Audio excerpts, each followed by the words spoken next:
Bismillahirrahmanirrahim. Assalamualaikum warahmatullahi wabarakatuh.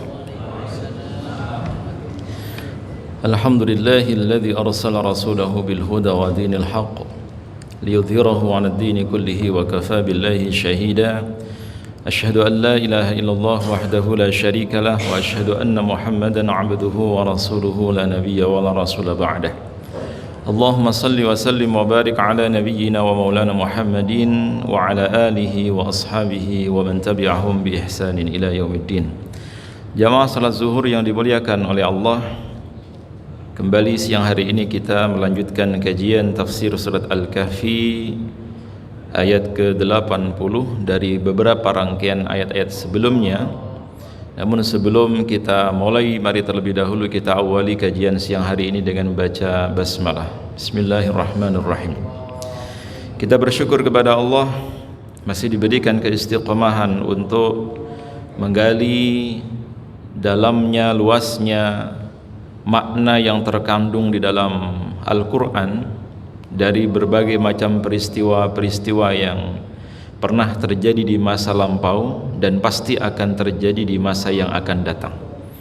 Sebagaimana peristiwa yang dialami oleh Nabiullah Musa alaihi salam ketika beliau berguru dengan Nabi Khidir alaihi salam, ada beberapa rangkaian peristiwa yang hanya terjadi sekali sepanjang sejarah dan sepertinya tidak akan terulang lagi kecuali ada kemiripan-kemiripan dari peristiwa yang terjadi. Meskipun tokohnya berbeda tapi peristiwanya sama.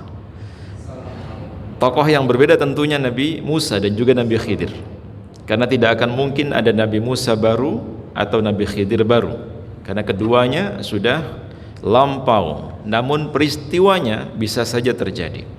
Di antara peristiwa yang kita bahas yang hari ini adalah sebuah rangkaian adegan di mana Nabiullah Khidir alaihi salam yang merupakan guru angkatnya Nabi Musa alaihi salam membunuh seorang anak kecil yang tidak tahu apa-apa dalam pandangan Nabi Musa, anak kecil yang tidak berdosa. Oleh tangan dingin Nabi Khidir alaihi salam dihilangkan nyawanya, dibunuh.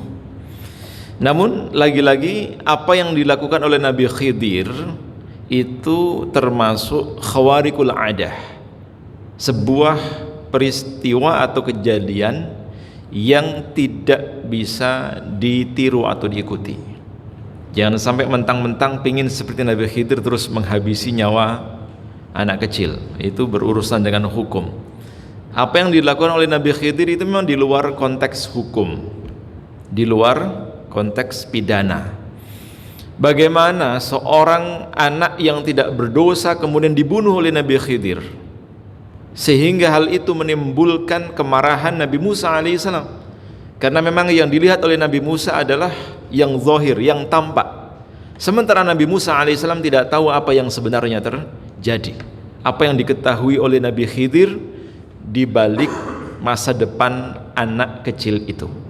Jadi kalau kita bicara Nabi Khidir itu bicara nanti dan di sana, bukan sekarang dan di sini. Kalau kita bicara Nabi Khidir itu bukan yang tampak dalam kacamata atau kepala kita, tapi ada peristiwa-peristiwa yang tidak bisa dijelaskan dengan logika. Nah, setelah peristiwa itu terjadi, ayat 74 surat Al-Kahfi, Nabi Khidir yang terus-menerus diingatkan, diulti oleh Nabi Musa, awas lagi kalau engkau melakukannya seperti yang engkau sebelumnya lakukan, maka kita tidak akan pernah bisa melanjutkan perjalanan berikutnya. Tapi pesan Nabi Khidir kepada Nabi Musa, setiap ada kejanggalan-kejanggalan yang dialami oleh Nabi Musa, Nabi Khidir hanya minta satu hal saja, diam dan sabar. Karena suatu saat Nabi Musa akan tahu dengan sendirinya apa maksud dari yang dilakukan oleh Nabi Khidir. Jadi ini pelajaran bukan pelajaran tentang hukum, tapi pelajaran tentang kesabaran. Ya memang bukan dalam batasan kita ya. Nah, kemudian pada ayat 80 inilah klarifikasi Nabi Khidir alaihissalam. Kenapa dulu beliau membunuh seorang anak yang tidak berdosa? Kenapa Nabi Khidir sampai setega itu melakukan tindakan keji yang jelas melanggar norma, melanggar hukum? Nah, Nabi Khidir menjawab begini. Wa ammal ghulamu, adapun anak kecil yang dulu saya bunuh itu, fakana abawahu mu'minaini, ketahuilah bahwa kedua orang tuanya itu adalah orang tua yang taat, orang tua yang beriman kepada Allah. Fakhashina, aku takut dengan pertumbuhan sang anak yang mungkin sekarang dia masih lucu-lucunya, masih kecil, masih polos, tidak berdosa. Anak ini nanti akan tumbuh dewasa, entah itu salah pergaulan, kemudian lockout. Bapak Ibu tahu lockout ya? Kebalikannya lock in. Kemudian dia terpengaruh oleh lingkungannya, pergaulannya, sehingga dia mempengaruhi atau memaksa kedua orang tuanya yang beriman itu untuk murtad, untuk ikut-ikutan lockout, ikut-ikutan kafir. Jadi Nabi Khidir itu tahu masa depan anak ini bagaimana. Lagi-lagi tidak bisa kita tiru.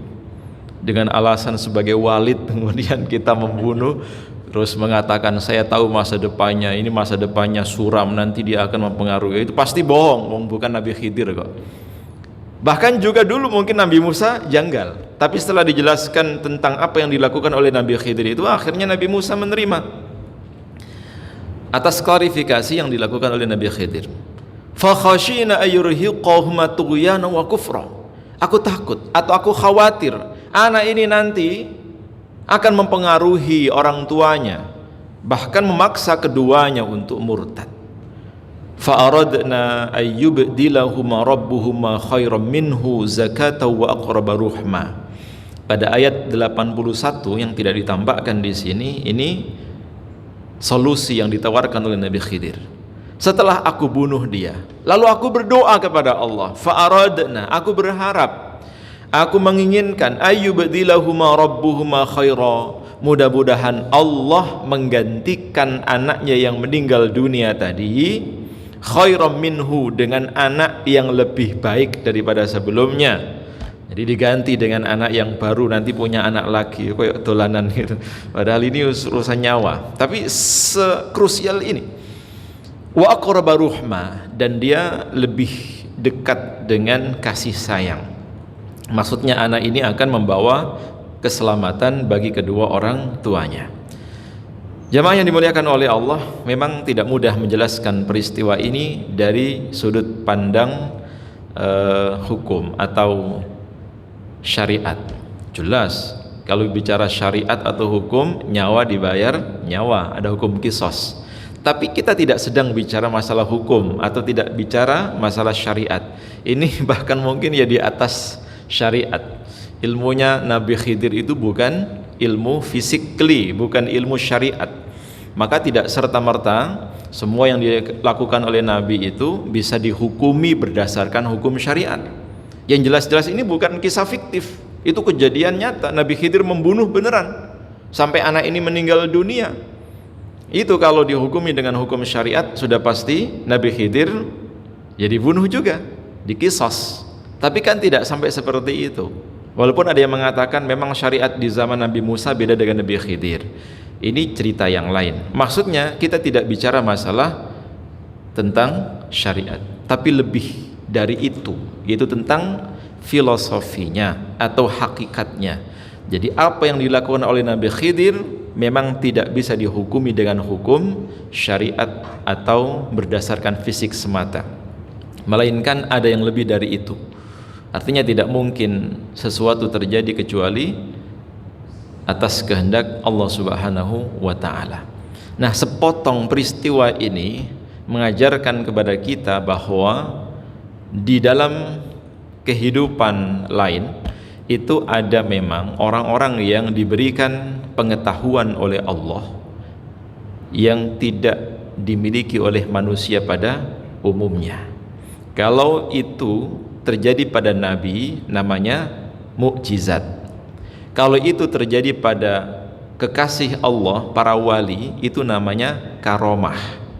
Tapi kalau itu terjadi pada manusia biasa kayak kita-kita ini, Misalnya ada seseorang yang divonis dokter sudah angkat tangan atau bahkan sudah melambaikan tangan, kayaknya tidak tertolong.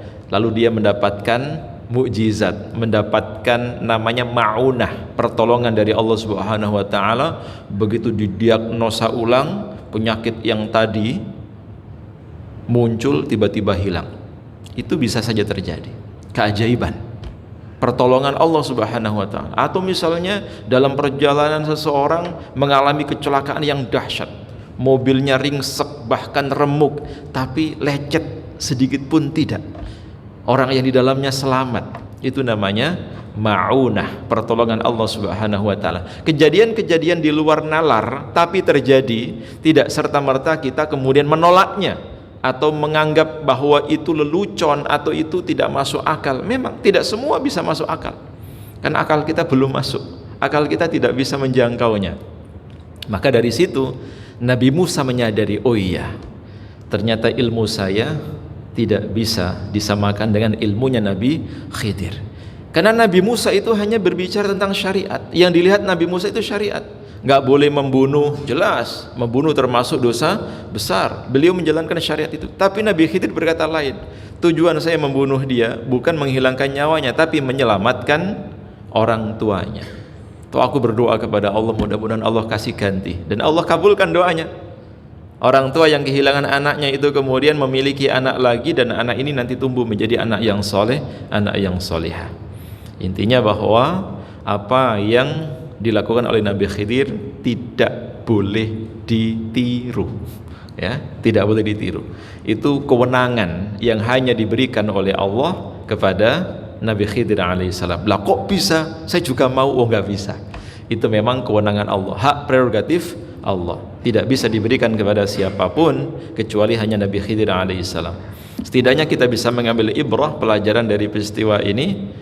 Dan masih ada satu peristiwa janggal yang kemudian dijelaskan oleh Nabi Khidir pada episode berikutnya, yaitu kenapa Nabi Khidir dengan sukarela memperbaiki dinding yang hampir roboh, padahal baru saja keduanya, Nabi Khidir dan Nabi Musa itu diusir, dipersekusi dan diperlakukan tidak manusiawi oleh penduduk kampung itu. Singkat cerita, ketika Nabi Musa marah melihat apa yang dilakukan oleh Nabi Khidir menjelaskan, wahai Musa, ketahuilah bahwa sesungguhnya di bawah pagar atau bangunan itu terdapat simpanan harta peninggalan kedua orang tua anak yang yatim piatu ini. Kalau aku biarkan bangunan ini runtuh, kemudian tersingkap, terbuka, misalnya roboh, terus dibangun oleh orang-orang yang tidak amanah, orang-orang yang berjiwa korupsi, misalnya koruptor, oh bisa diambil itu, ya, bisa dihabiskan. Maka aku bangun sampai nanti suatu saat ketika si anak ini sudah dewasa, sudah ngerti, kemudian dia ada inisiatif untuk memperbaiki rumahnya atau melakukan renovasi, maka simpanan orang tuanya yang disimpan di bawah tanah itu akan kembali menjadi hak mereka. Nah, peristiwa ini tidak diketahui oleh Nabi Musa, karena Nabi Musa hanya melihat perbuatan Nabi Khidir ketika merusak bangunan itu, tapi beliau tidak tahu apa di balik perbuatan Nabi Khidir alaihissalam. Itulah manusia, ya, bahwa apa yang dilakukan oleh seseorang belum tentu bisa kita nilai berdasarkan kacamata penglihatan kita, apalagi dengan adanya era medsos yang seperti ini. Ya Allah, luar biasa, hati-hati betul. Jangan mudah percaya dengan foto, apalagi sekarang bisa diedit dengan AI, itu sangat berbahaya. Orang baik bisa jadi salah, orang benar bisa jadi tersangka, dan seterusnya. Kehati-hatian kita untuk menggunakan akal kita serta tabayun atau melakukan klarifikasi setiap ada kejanggalan-kejanggalan yang kita lihat atau kita terima. Saya kira itu yang bisa saya sampaikan, mudah-mudahan bermanfaat. Insyaallah kita lanjutkan pada pertemuan yang akan datang tentang bagaimana peristiwa keluarnya Ya'juj dan Ma'juj dan siapakah Zulqarnain. Kita akhiri bersama dengan hamdalah dan doa kafaratul majlis. Subhanakallahumma wa bihamdika asyhadu an la ilaha illa anta astaghfiruka wa atubu ilaik. Assalamualaikum warahmatullahi wabarakatuh.